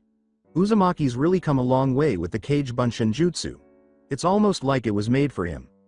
That doesn't mean that you've been forgiven for teaching him that jutsu in the first place, a voice crackled over his radio. Horse let out a sigh. What's the situation? Horse grunted and scuffed a little with the 2 root ninja he had in a chokehold, one under each arm. Well, he acknowledged. Right now I'm busy taking out the trash. Hurry it up, will you? Horse used chakra-enhanced strength to smash the 2 ninjas' heads together and let them fall unconscious. Fine. Naruto's made 2 clones. The clones are headed east and west. He's maintaining his direction. Copy that. Horse glanced down at the 2 roots as the radio turned off. He proudly said, "Damn, I'm good," and he lifted the 2 unconscious bodies onto his shoulders. As he turned to face Bull and the 4 roots he was effortlessly pulling behind him, Horse shrugged and said, "Don't get too cocky, rookie." Not cocky, I know I'm the rookie, but I'm also an Anbu. I've spent more time on Code Orange than fighting actual ninja, so this kinda reminds me that I am actually an ANBU, you know? Bull opened the lid of a largely empty dumpster and nodded. He said, "Sure, I guess I understand," and began tossing the root ninja in the trash. Feels good, don't it? With a shrug, Horse tossed his own obligations in the garbage and slammed the lid. When it didn't close completely, he blinked, briefly raised the lid to push the now slightly squashed fingers aside, and then closed it once more. "I guess it is," he remarked, a little uneasy. "It just seems as if this should be harder. After all, this is a lot easier than going after Naruto-kun." Bull gave a nod.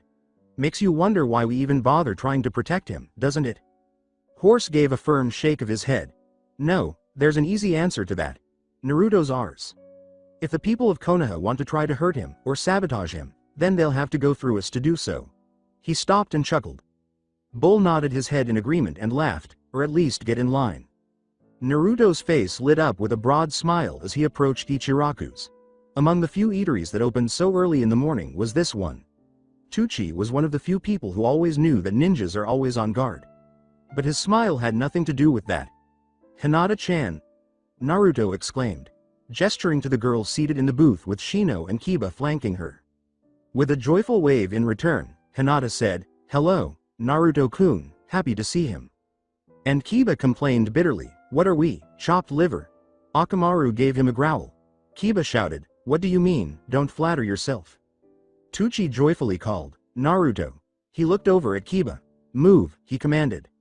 "What?" exclaimed Kiba. "You can't do that. I was here first." Tucci, however, refused to back down.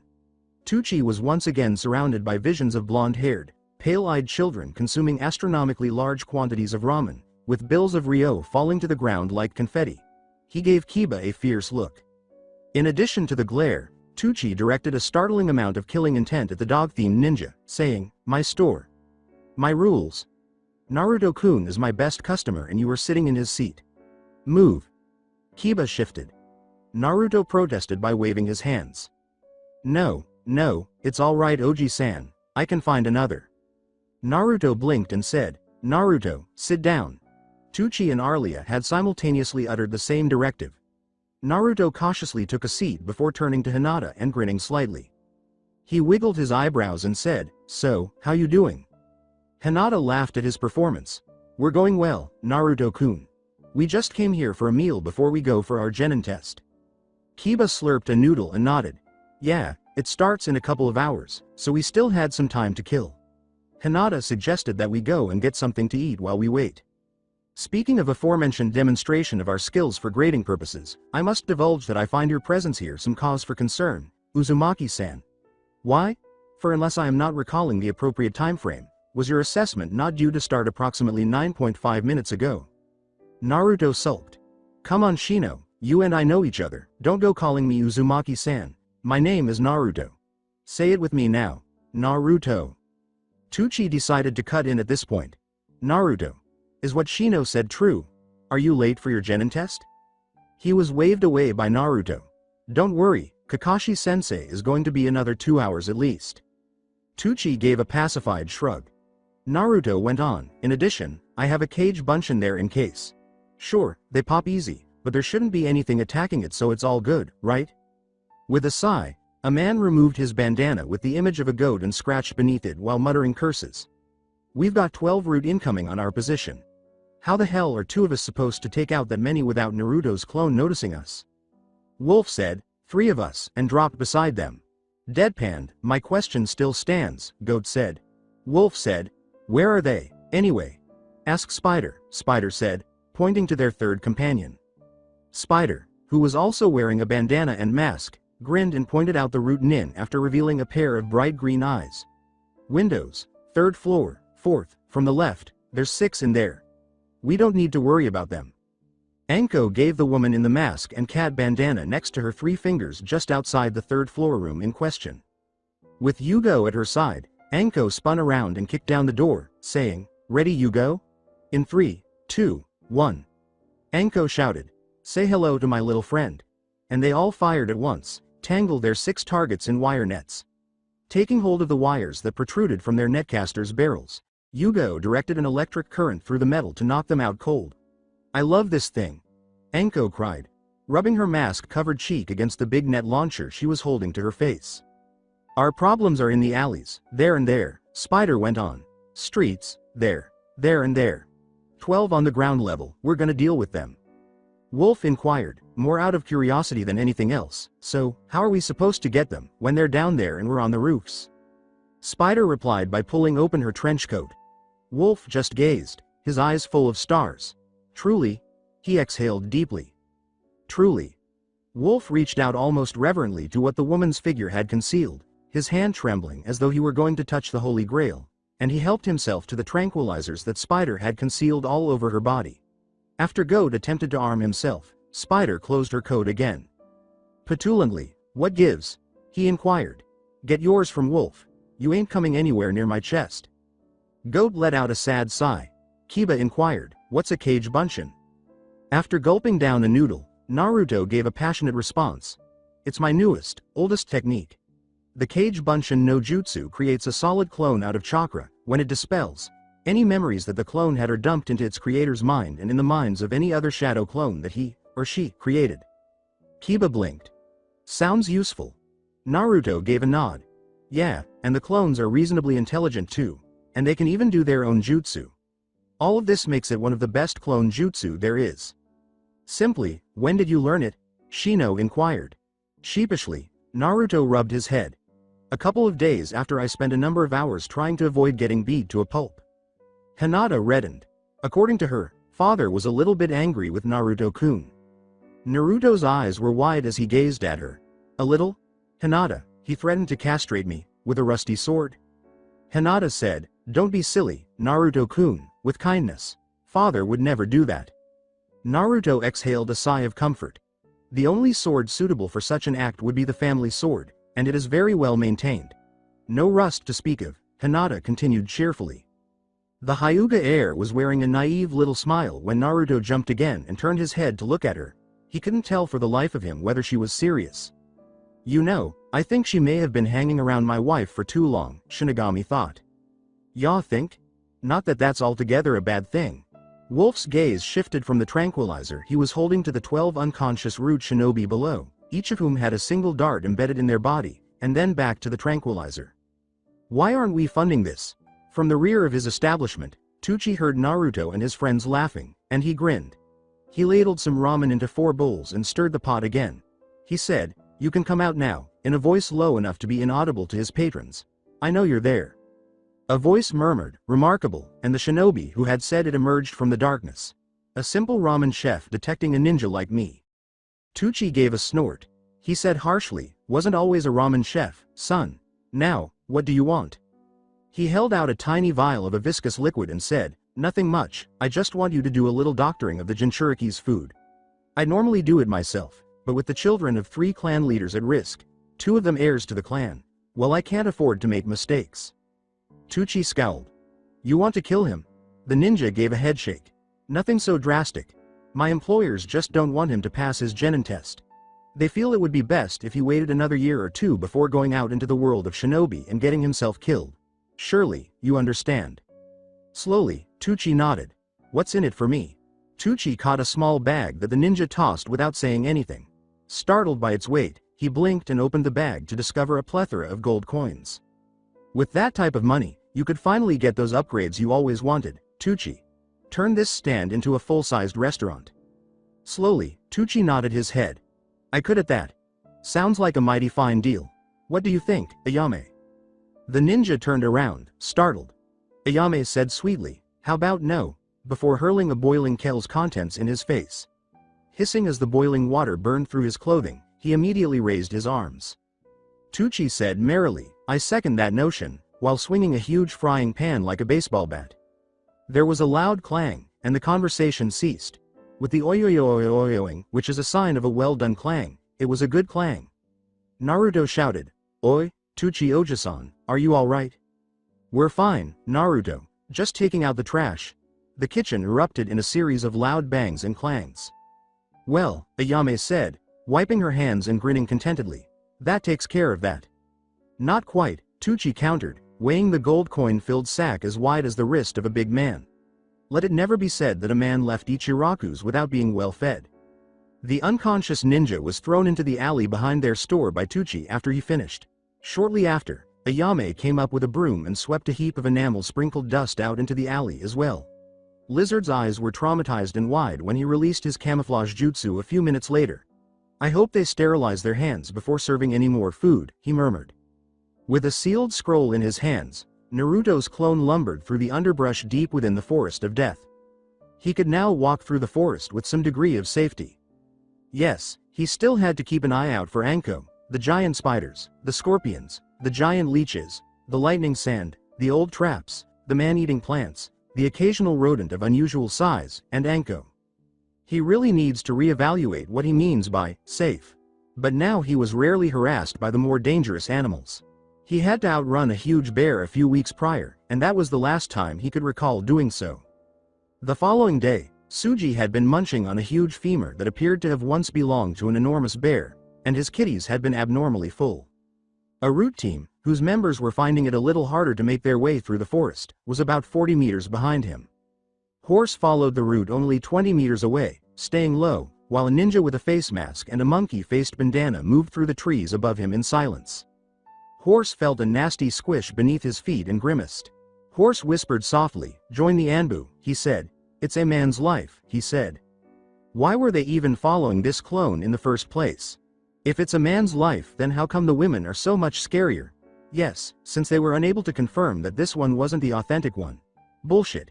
It doesn't take a genius to figure out which of the 3 Naruto, one of whom is consuming Ichiraku, was real.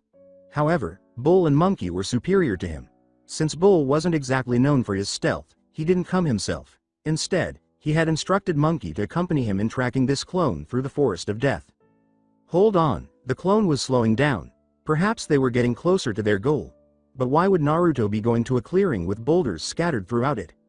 Horse gripped his kunai tighter, his eyes widening as a true pride of Konoha's giant white tigers appeared to rise from the earth beneath him. No, not boulders. His gaze flitted from side to side. And those were only the beasts that were visible. There were over 40 of them. Horse inhaled deeply, forcing himself to calm down. Naruto could not be hurt because it was only a clone down there. Even so, he couldn't help but recoil when the biggest of those tigers roared. Yeah, Suji, quiet down, will ya? I know you don't like it when boss sends a clone, but he was kinda busy alright? Seemingly waiting for something, the tiger laid down beside the clone and shuffled disapprovingly. The clone pulled a big scroll out of his jacket and opened a little mountain of meat, revealing exactly what he had been waiting for. Alright boys, dig in. as each tiger approached the pile, snatched one piece of meat in its jaws, and moved a short distance away to eat. Horse watched in bewilderment. They returned to the pile for a moment as soon as they finished the first piece. There was only calm, purposeful action, no fighting or growling. A happy wave was given by the clone before he dispelled himself.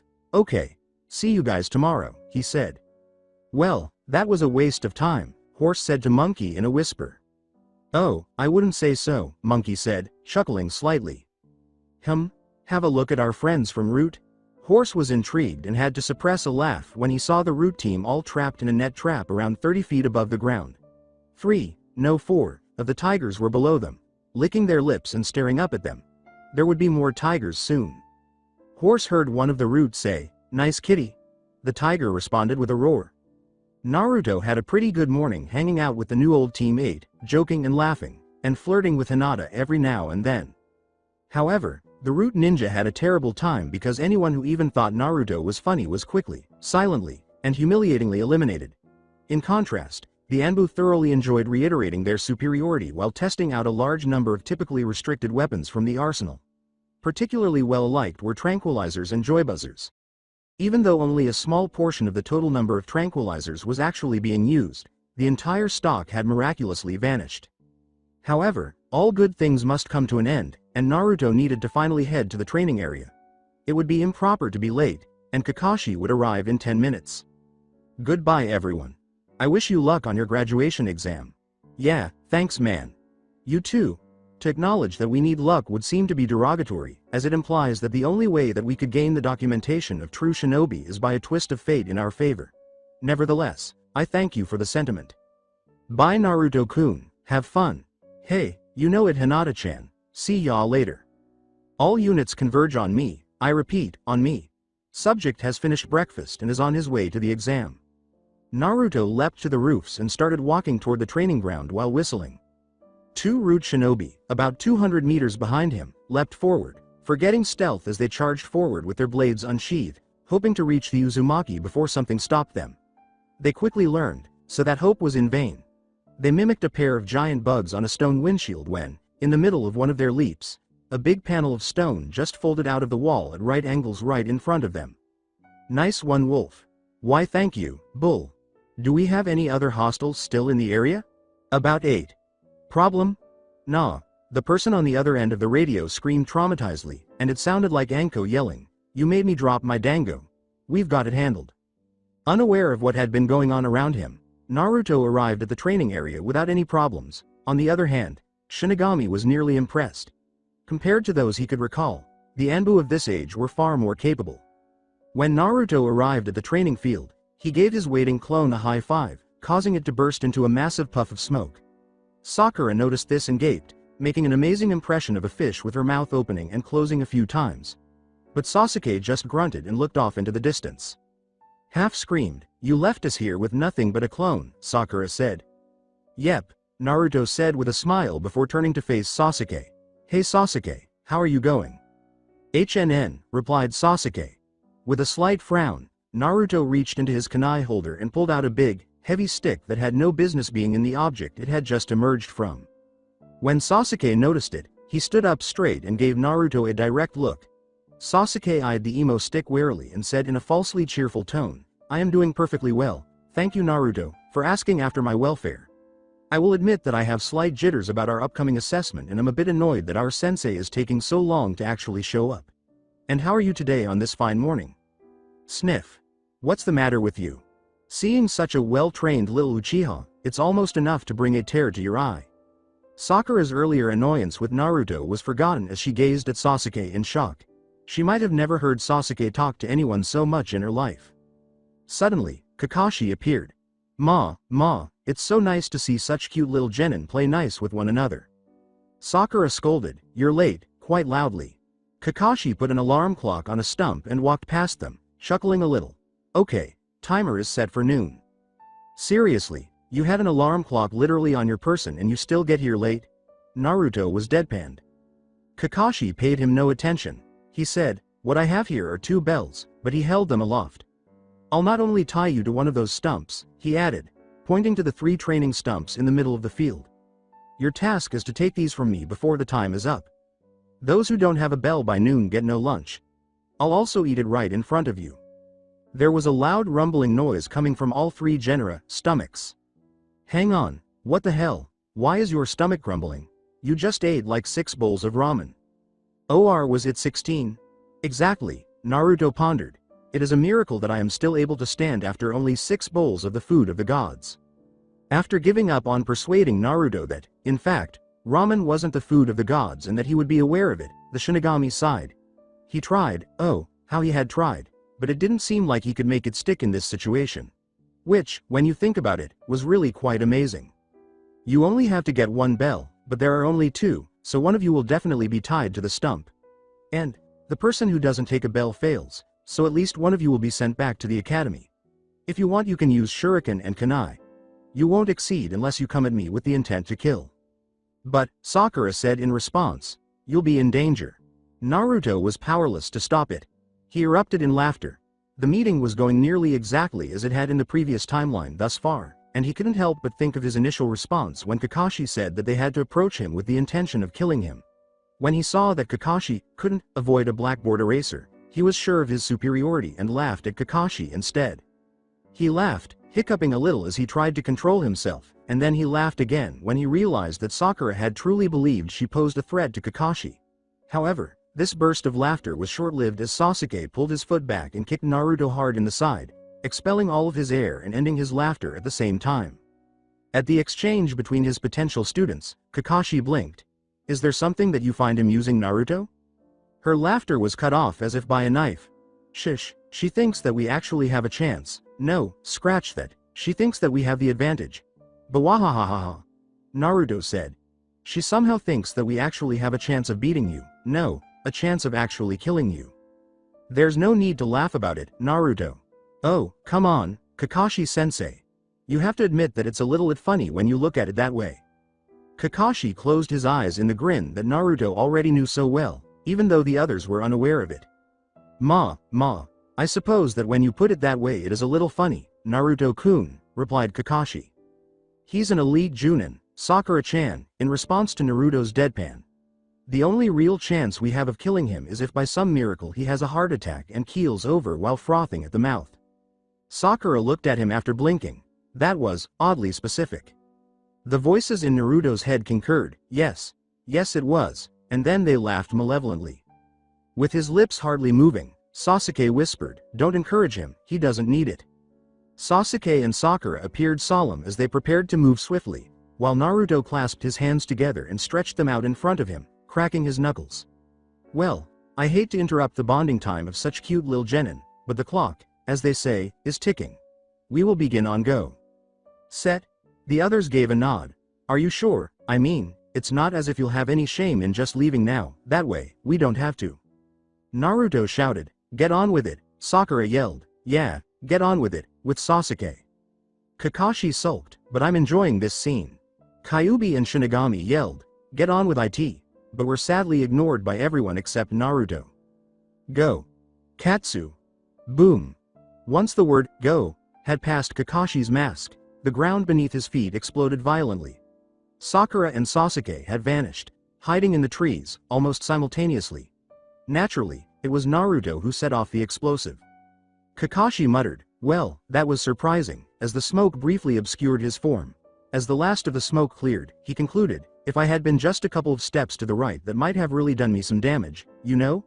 Kakashi was standing a short distance away, his uniform ruffled but otherwise undamaged. Naruto just grinned. Kai, as he ducked to the ground to avoid the kunai that sprang at him from the seal on the ground, Kakashi's only visible eye widened. In an almost admiring tone, Kakashi questioned, you trapped the training ground, didn't you? You basically told us exactly where you'd bet testing us, Naruto replied nonchalantly. It'd be kind of stupid of me not to make sure that I had prepared the ground beforehand, wouldn't it? True, concurred Kakashi. Sakura and Sasuke flinched in the trees. Kakashi observed, you seem to be fairly well versed in seals, as he stood on the side of a tree to avoid the electrically sparking ground nearby. Naruto gave a snort. Hardly, he sighed, then forgetfully muttered, Katsu, which caused the tree Kakashi was standing on to erupt violently. With the smoke still softly drifting off his charred Chunin vest. Kakashi actually paused for a moment after saying, "At this point I wouldn't even consider myself an apprentice." He questioned incredulously, "Excuse me?" Naruto remarked sourly, "I had hours to prepare the battleground. All I could do was make a few traps that are barely an inconvenience to you." Since Naruto wasn't laying any traps during his speech, Kakashi said dryly, "I'm not exactly the average ninja," while remaining motionless for the time being. "Yeah, but I'm supposed to be an Uzumaki," dejectedly, Naruto replied. Supposedly, if you gave even an apprentice Uzumaki hours to prepare the battleground, then it was almost suicide to go against them in a straight fight. "Not entirely," said the Jonin. "You'll find that those who focus on exotic arts, such as seals or puppetry, will often neglect the shinobi basics, allowing an opponent to take advantage of such a gap in their education." Naruto said icily, "Yeah, well, isn't it the sensei's job to teach them such things?" "True. Ergo, Lesson 1. Taijutsu." Kakashi then shunshined up to Naruto and kicked him in the face with a crescent.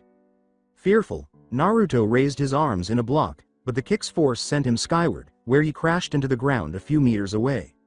He was immediately followed by Kakashi, whose hands moved in a blur as he attacked Naruto, who made frantic attempts to defend himself. However, he was unable to completely avoid everything despite his best efforts. Roughly 1 out of every 5 strikes passed through his defenses to at least give his body a passing glance. That might not seem like much, but Naruto was about to be overwhelmed by the volume of blows Kakashi was delivering. Now, I'm not much of an expert on the way that glorified monkeys fight, but I must admit, after seeing Naruto hold his ground and even defeat multiple Anbu in hand-to-hand combat, I thought that he would have been a larger challenge to Kakashi. Shinigami gave a shrug. He's still young, and hasn't got nearly the same experience that Kakashi does in fighting in hand-to-hand. Besides, Naruto's style is designed to quickly build up momentum in the fight and then take out the enemy as soon as possible. It's a dirty method of fighting, and can be quite effective, as could be seen when he did take on Anbu. But remember, when it came to fighting Hiashi, the taijutsu specialist, he got the shit beaten out of him. Thing is, Kakashi's stronger, faster and simply better than Naruto when it comes to close quarters fighting. The kid's got no chance to gain the initiative, no chance to build up momentum, which is why he's getting his ass kicked. The tone between the two immortals was quite matter-of-fact and intensely annoying to Naruto, who could not help but hear everything that they were saying. But since what they were saying was accurate, Naruto needed to take action to alter the situation. Luckily, he had just received word from one of his clones that the final component required for his plan had been installed. Naruto gave up his defense, dropped 2 smoke bombs, and took a blow to the abdomen.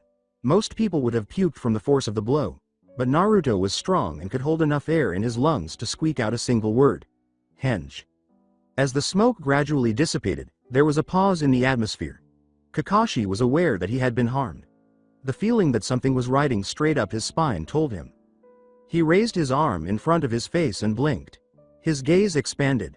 He looked down at his chest and examined himself with increasing horror. Kakashi crept. "What did you do to me?"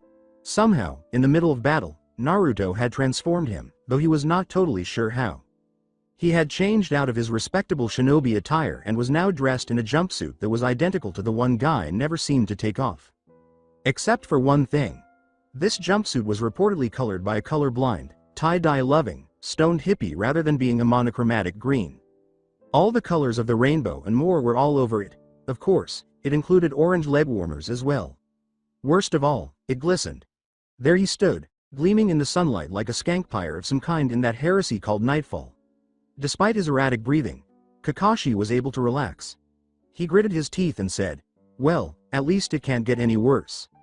Ho, my eternal rival. Kakashi thought for a second that his heart was beating faster. The next thing he knew, Guy was standing directly in front of him, holding both of his shoulders while manly tears were streaming down his cheeks. Either that or he froze like a rabbit in headlights. "I read your confession, on how you had cast aside your hip and cool ways and had decided to embrace your springtime of youth," Guy exclaimed with delight. Guy's miniature version of himself joined his sensei in exclaiming, "Truly this is a most circumspect day. When your eternal rival has finally seen the light of his own youth." "Guy," Kakashi said in a voice that was a mix of horror and confusion. "Kakashi." "Guy," Kakashi replied, his tone now more foreboding but tinged with a terrified shitless. "Kakashi," was Guy's heartfelt response as he started crying again. "Guy sensei. Lee, Guy sensei I. The 2 green-clad individuals then ran together, holding each other in their arms while taking deep gulps of their own fountain of youth. When the sun sank below the horizon, waves smashed against a sandy beach in the distance, illuminating everything with its golden glow. Kakashi was in the middle of that embrace, encircled by extreme male youth on all sides. Kyuubi, who was a little more accustomed to this phenomenon, was lying on the ground inside Naruto's mindscape, both of his ears pinned over his eyes with his front paws. Shinigami, who had not taken any precautions and was busy dry retching in a corner, was reassured that after caring for the realm of the dead for so many eons, the sight would not be too taxing. Naruto scowled, having seen the incident through a kunai's reflection to avoid being alarmed. Well, he's keeled over and is still frothing at the mouth, but I'm not sure if he had a heart attack or not. Who cares? He's unconscious. Grab the bells. With extreme caution to avoid glancing at the light, Naruto removed the bells from Kakashi's motionless body. He said with a smile, "Thanks Sensei," and turned to leave. Actually, I think he did actually have a heart attack. His own heart ascended into Naruto's throat. What? He's at the gates of my realm right now. Guy exclaimed. Kakashi? No, in denial. Lee, quickly. Perform compressions of Kakashi's chest. Hi, Guy Sensei. Lee acted quickly and began to press against Kakashi's chest. In contrast, Guy lowered Kakashi's mask and tipped his head to the side so the foam could escape. Ignorantly, Naruto pointed out that he was mistaken about the buckteeth. Kakashi was wearing a rather attractive outfit, complete with a beauty spot. As Guy moved Kakashi's head into the correct position, lips parted, Naruto watched in horror as he leaned forward with his eyes closed and his mouth open. By the way, I was only joking, he really only fainted. Naturally, Kakashi's consciousness returned at that precise moment. He was too late to stop his fate, but he saw the scene above him. Guy was alerted to the fact that his friend was not, in any sense of the word, dead by the muffled screams and thrashing of limbs. As Might Guy came up for air, there was a noise that sounded very much like a toilet plunger coming unstuck. Immediately, Kakashi rolled onto his side and began to spit a lot. Kakashi-san. You're alive, exclaimed Guy and Lee together, ecstatic. Kill you, muttered Kakashi. They inquired. He repeated, kill you, as the air was filled with what might have been the thickest killing intent since Kyuubi and Kushina Uzumaki. Slowly, Kakashi lifted his headband to reveal his Sharingan eye, which was slowly transforming into a pinwheel formation and back again as it swirled in his rage. Naruto swallowed. He could see his sensei looking right at him. After saying, well, I can see where I'm interrupting things. I'll just leave you and Guy Sensei alone to have some privacy, Naruto quickly left the scene. Aug gggghhhhh, he let out a little girl's cry. Aarrrrrrrrggggghhhh, he bellowed, followed closely by Kakashi, who was filled with indescribable, inarticulate rage. From their hiding place in the trees, just 100 meters away, Falcon turned to Hawk to make sure nothing went wrong. The two had been hiding there since the morning. Please tell me you got that? Hawk turned to his partner, who, despite the mask he wore to conceal his face, could see his shit-eating grin. Hawk gave a tender pat to the video camera he was holding in one hand. Every single moment in high definition. Through his crystal ball, Hiruzen observed as Naruto once more made every effort to avoid being laid to rest in an early grave by Konoha shinobi. However, he was taken aback when he saw the final Uchiha voluntarily go above and beyond to rescue Naruto from an unworkable situation. Sasuke literally swung past Kakashi, who had finally cornered Naruto, using some amazing ninja wire skills. He grabbed Naruto by the back of his jacket and swung up into the trees, leaving Kakashi to scream his wrath into the sky. Fox, who had been sitting on the edge of his seat, leaned back in his chair and said, well, that's it then. Kakashi's going to have to pass them. If the Uchiha joined in, the girl is sure to follow. All three working together means that they pass the bell test. Normally in this test the prospective team is meant to work together to defeat their new sensei. Well, that was never going to happen. No way, no how. Now they're working together so that they can all survive, which is truer to reality anyway. After lighting his pipe and taking a few puffs, Hiruzen grinned and said, I suppose you're right. Fox stretched his legs and put one hand behind his head, then took a long pull from a bottle of sake, relishing the burning sensation as it passed down his throat. It was much too early for alcohol, according to most people, but he had to work the night shift because of his duties. This was more of a nightcap because he had not slept for 36 hours and was going to bed as soon as he got home. Don't you know, Lord Hokage, I'm always right, Fox said smugly. There was a brief pause before Hiruzen broke the silence. So Fox, how did you kill Ivan? Fox gave a snort. It's really been bothering you, hasn't it? Fox laughed when he saw the expression on his superior's face. Fine, I'll tell you. You remember how you got your food inside that fortress? Yes, we had one large supply drop which we brought inside and tested thoroughly for poison. Ivan, however, insisted that we include certain luxury items. As I recall, we found that you had poisoned a bottle of particularly fine sake that Ivan would have taken for himself. Not only that, but you tried to take advantage of his peanut allergy by replacing one of the bottles of cooking oil with peanut oil. Finally, and this one I thought particularly clever, you laced his personal supply of borscht with leopard whiskers. This particular technique had intrigued Hiruzen because it was a technique that was almost unheard of. Although the whiskers themselves are not toxic, they are sharp and do not dissolve in the stomach. They cause cysts and puncture the stomach wall if consumed. Peritonitis results from the inflammation of these cysts. Without a skilled surgeon, it would have been an inevitable slow and agonizing death. I knew you'd catch the first two. Wasn't sure about the last, but it was also meant as a distraction. Oh, yeah. I knew you'd be suspicious if I didn't try anything with the food, so I had to do something, and if it worked, well, I wouldn't be complaining. Fox took a moment to think. Actually, I would be complaining. That would simply be too easy. So how'd you get him? Arsenic. Would match the symptoms, yes, but so would a host of other disorders. Plus, with chakra it's fairly easy to check for, and there was no arsenic in any of his food, nor on his clothes. We even checked the pages of his books to make sure he wasn't getting a contact poison. The Hokage replied, sounding a bit annoyed. Fox grinned under his breath, relishing the moment. As you know, arsenic is a contact poison, provided that it is applied to an area of the body where blood flows closely to the skin. In that supply drop was a box containing 3 items that Ivan thought absolutely essential to maintaining his calm. A box of tissues, a volume of Icha Paradise, and a large tub of Vaseline. The Hokage's eye twitched, and he realized something. He started, unsure whether to laugh or wince. You don't mean, he said. Yes, Fox said, sounding very pleased. Ivan the Butcher was slain, quite literally, by his own right hand. So this was the end of this series. I hope you enjoyed it. To watch more series like this, subscribe to my channel. Till then, be Weeb offline.